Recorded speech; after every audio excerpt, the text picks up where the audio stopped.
The courtroom buzzed with whispers as people filed into the gallery, their eyes darting toward the man standing silently at the defense table. Dressed in a modest gray suit, his posture was calm, but there was a storm in his eyes, a deep, burning hurt that no words could express. His name was Marcus Hill, and today, he stood accused of resisting arrest and obstruction of justice, charges that sounded almost laughable to those who knew his true story. The officers who arrested him, two white cops with years on the force, stood confidently on the other side of the room, their uniforms crisp, their faces unreadable.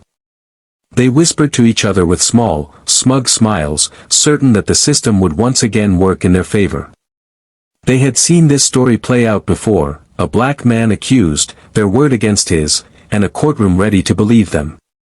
Judge Raymond Clark entered the courtroom, his gavel striking once to call for order. He was known for being strict but fair, at least, that's what the local papers said. In reality, his fairness often seemed to depend on who was standing in front of him. And as his eyes landed on Marcus, there was a flicker of something, disdain, perhaps, that passed quickly across his face. "Mr. Hill," he said, voice cold and formal, "you stand accused of resisting lawful arrest and interfering with an ongoing police investigation. How do you plead?" "Not guilty, Your Honor," Marcus said evenly, his voice steady despite the tension gripping the room. The judge nodded curtly. "Very well. Let's begin." The prosecutor, a young, ambitious man named David Kent, wasted no time. "Your Honor, the evidence clearly shows that Mr. Hill interfered with two officers in the performance of their duties. He refused to comply with direct orders, became argumentative, and physically resisted restraint. He motioned toward the officers sitting at the front. Officers Daniels and Murphy are decorated members of this city's police department. Their record speaks for itself. On the night in question, they were responding to a suspected burglary when Mr. Hill became aggressive. Marcus's jaw tightened. Aggressive. That word again. The word that had followed him his entire life whenever he dared to speak up. The prosecutor continued, when asked for identification, Mr. Hill refused to cooperate. He began questioning their authority, demanding to know why he was being stopped. His behavior escalated until the officers were forced to detain him. "Do you have video evidence of this encounter?" Marcus asked suddenly, his calm tone cutting through the prosecutor's practiced speech. The judge frowned. "Mr. Hill, you will have your chance to speak when it's your turn." "Understood, Your Honor," Marcus said softly, lowering his gaze. The first officer took the stand, Officer Daniels, a tall man with sharp features and a voice filled with false confidence. "That night," he began, "we were doing our job. We saw this man walking near a closed store after hours. When we asked what he was doing, he immediately got defensive. He started accusing us of harassment. We tried to calm him down, but he refused to listen. We had no choice but to restrain him." The gallery murmured. A few people shook their heads, others nodded, already taking sides. "Did he ever threaten you, Officer Daniels?" the prosecutor asked. Daniels hesitated just slightly. "Not in words, but his attitude was threatening enough. You could tell he was the kind of guy who might cause trouble." Marcus closed his eyes for a moment. He could feel the heat rising in his chest, the unfairness of it all pressing down like a weight. He remembered that night clearly, the flashing red and blue lights, the harsh voices demanding ID when he'd done nothing wrong, the tight grip on his arm before he could even finish explaining.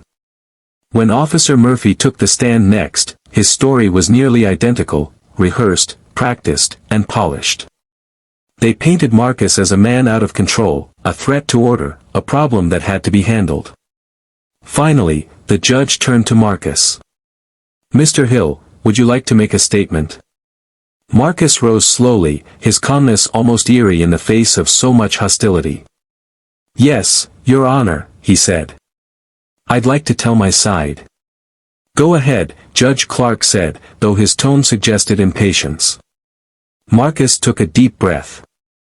"That night, I wasn't near any store to cause trouble. I had just come from a late dinner with my sister. I parked my car a block away and was walking back when these two officers pulled up. They didn't ask questions, they demanded to see my ID like I was a criminal. When I asked why, they told me to shut up and comply. A murmur rippled through the courtroom. I told them I was doing nothing wrong. That's when one of them grabbed my arm. I pulled back, not because I wanted to resist, but because I was shocked. The next thing I knew, I was on the ground, my face in the dirt, my hands twisted behind me. They said I was resisting arrest, but I wasn't even under arrest at that point. The prosecutor stood abruptly. Your Honor, this is clearly a self-serving narrative. Let him finish, the judge interrupted, though his expression was skeptical. Marcus continued, his voice tightening. They didn't ask who I was. They didn't care. They saw a black man at night and made assumptions. That's all this was. And now they're here, lying under oath to justify what they did. The judge leaned back in his chair, sighing. Mr. Hill, the court cannot rely solely on emotion. The officers have provided consistent testimony. Unless you have something more substantial, I see little reason to question their version of events. That was it. The quiet arrogance in the judge's voice told Marcus everything he needed to know. He was guilty in this man's eyes before the trial even began. But Marcus didn't argue. Not yet. Instead, he reached into his briefcase, pulled out a small folder, and placed it on the defense table. Your Honor, he said calmly, with your permission, I'd like to submit official documentation verifying my identity and occupation. The judge raised an eyebrow. Proceed. Marcus handed the folder to the bailiff, who delivered it to the bench.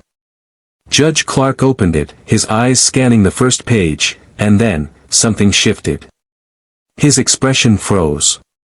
Inside was a letter of appointment from the Department of Justice, bearing the signature of the Attorney General himself. The next page showed a federal identification card.